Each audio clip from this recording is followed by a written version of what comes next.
자, 그럼 본격적으로 8월 13일 목요일이죠. 오늘자의 VIP 전용 비공개 방송을 시작해 보겠습니다. 자, 일단 시장 얘기를 좀 간단하게 해보겠습니다. 저는 개인적으로 시장은 계속 긍정적일 거라고 생각을 해요. 하지만 난이도는 조금 올라갈 수 있겠다고 생각을 하는데, 자, 정리를 해볼게요. 첫 번째, 7월달 고용은 굉장히 부진했습니다. 더불어서 5월, 6월도 센 줄 알았는데 부진했어요. 이거는 정부 고용에 대한 특수 효과를 저희가 계속 말씀을 많이 나눴었죠. 그래서 7월 같은 경우는 실업률 때문에 아직 모른다고 하는 여론들도 많지만, 저는 개인적으로 파산율이 증가하고 있어서 실업률이 증가하는 거다, 이렇게 보는 사람이라서 실업률은 큰 의미가 없다고 생각을 하거든요. 동시에 임금 상승률이 둔화되고 있는 것을 봤을 때에는 고용시장과 경기가 좋지 못하다는 것을 분명히 알려주고 있다고 저는 생각을 해요. 일시적인 정부 효과가 사라지면서 8월달 고용에 대한 숫자는 조금 올라올 수 있겠다고는 생각을 하는데, 그게 금리 인상의 트리거가 될 것이다라고 보긴 애매한 부분이 많다 보니까 우리가 큰 걱정을 가질 필요는 없다, 지금까지의 숫자를 봤을 때 저는 그렇게 생각을 합니다. 자, 그럼 동시에 물가 시장 예상 범위 안에 있고 긍정적이라고 생각을 해볼 수 있을 거예요. 실제로 CME 패드워치를 본다고 하더라도 지난주 고용지표가 발표되기 전 9월 금리 동결 가능성은 40% 초반대를 반영했었는데 지금은 60% 가까이로 상향 조정이 되었더라고요. 동결에 대한 가능성은 훨씬 높아지고 있고, 이제 약간 아쉬운 게 전쟁과 유가 변동성 때문에 국채 금리가 막 하락하는 추세가 아니기는 한데, 최소한 지금 시장은 불안에 떨고 있다기보다는 안정기에 접어들고 있으면서 위험 자산에 대한 비중을 높이는 투자자가 늘어나고 있다, 주요 투자자들 중에서. 이거는 확인이 되고 있는 것 같습니다. 그래서 이런 내용들을 토대로 시장의 배경은 만들어지고 있는 것 같아요. 근데 이제 제가 여기서 약간 난이도가 높아질 수 있을 것 같다 라고 말씀을 드리는 거는, 거래 대금 시장의 유동성 자체가 가파르게 증가할 거라고 보지는 않아요. 그러면은 결국 우리가 알고 있던 막 작년 말 올해 초 상승장처럼 모든 게 올라가는 그런 장세가 아니라 순환매가 계속 유지가 될 거고, 조금 덧붙인다면 업종 내에서도 옥석 가리기가 훨씬 심화될 수 있겠다라고 생각을 합니다. 실적에 대한 눈높이가 많이 올라왔다고도 생각을 합니다. 사실 지금 시장의 중심은 인공지능이 중심이 될 수밖에 없어요. 그건 모든 분들이 공감을 하실 겁니다. 그러한 와중에 그런 인공지능의 노이즈가 꼈던 거는 이제 빅테크의 투자, 현금 흐름, 그런 부분들이 많았잖아요. 여기서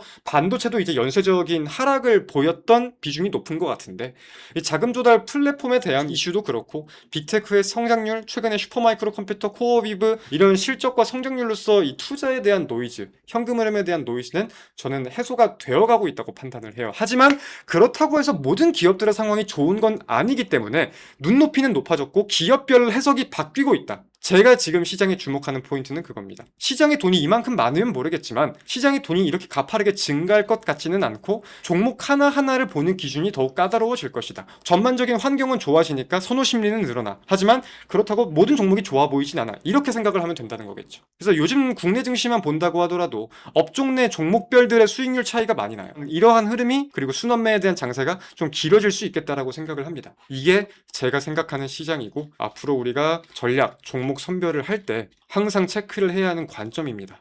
자, 시장이 생각보다 좀 많이 빼네요. 코스피는 2.88, 코스닥은 0.12 하락, 코스피는 121선에 대한 저항을 좀 보이면서 매도 물량이 나오는 것 같고요. 코스닥도 하락 절하하면서 매도 물량이 좀 나오고 있습니다. 근데 시장이 빠지는 게 저는 지금 이상하다고 보이지는 않아요. 제가 어제 산일전기를 정리했을 때에도 말씀을 드렸던 게, 일단 19만원 위 가격까지는 무난하게 볼 수 있을 것 같다, 이날 올라갈 때 급하게 생각하지 말자 라고 말씀을 드렸어요. 그리고 이제 어제 19만원을 돌파하면서 드렸던 말씀이, 사실 위로 좀 더 열려 있기는 하다. 근데 위로 좀 더 열려 있다고 하더라도 우리가 이거를 조금 더 먹기 위해서 하루를 버티자고 하기에는 시장이 조금 눌릴 수 있겠다. CPI에 대한 변수도 무시는 못한다. 물론 잘 나왔지만. 그래서 그런 관점을 가지고 저희는 안전하게 어제 전략 매도를 한 관점이 큰 거지 않습니까? 애초에 순환, 단기 스윙에 대한 관점이 있었기 때문에 목표했던 가격에서 탄력이 둔화되고 있네, 깔끔하게 정리. 그런 거기 때문에 저는 시장이 조금 눌리는 게 이상하다고 생각하진 않아요. 지금 객관적으로 정상화에 대한 과정만 거친다고 하더라도 올라가야 하는 폭이 훨씬 높아야 한다고 생각은 합니다. 최소한 코스닥 기준으로 1000은 가야 될 거라고 생각은 하는데, 근데 그게 수직 상승이 될 수는 없으니까요. 수직 상승이 된다는 거는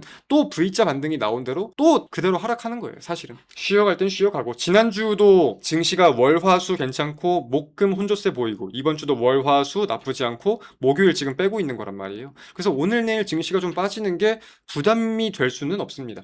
배경이 만들어지고 있는 거지, 시장에 대한 투자 심리가 지금 강하게 되살아난 상황은 아니에요. 예탁잔고도 최고치가 140조 원을 찍었을 때가 있었는데 지금 100조 원 미만으로 줄어들었으니까 시장에 대한 관심이 확실히 줄어든 건 맞습니다. 개인 투자자들 중에서 손실을 확정 짓고 항복 매도라고 하죠. 항복 매도를 하면서 그냥 시장을 떠난 사람들도 굉장히 많지 않습니까? 그러한 과정에서 VIP 방송에서 제가 항상 좀 말씀을 많이 드렸던 거는 이제 상황이 좋지 못한 건 맞는데 증시는 돌아올 수밖에 없을 거다. 그리고 그걸 감안한다고 하면은 우리가 보유하고 있는 기업들은 분명히 버틸 수 있는 근간이 있는 종목들이기 때문에 분명히 지금보다는 올라올 거다. 설령 손절을 고려한다고 하더라도 그때 하지, 그렇게 막 폭락하고 있을 때 그때는 아니다. 그렇게 현금도 쓰지 않지만 종목도 그대로 둔다. 그 말씀을 제가 굉장히 많이 들었어요. 아마 그게 답답하다고 생각하는 분들도 혹은 이해가 안 되는 분들도 꽤나 많으셨을 것 같은데, 혹은 지금도 꽤 계실 수도 있겠다고 생각은 하는데, 저는 여전히 그게 맞았다고 생각을 하고 지금도 보유하고 있는 것들에 대해선 여전히 보유를 이어가는 게 맞다고 생각을 합니다.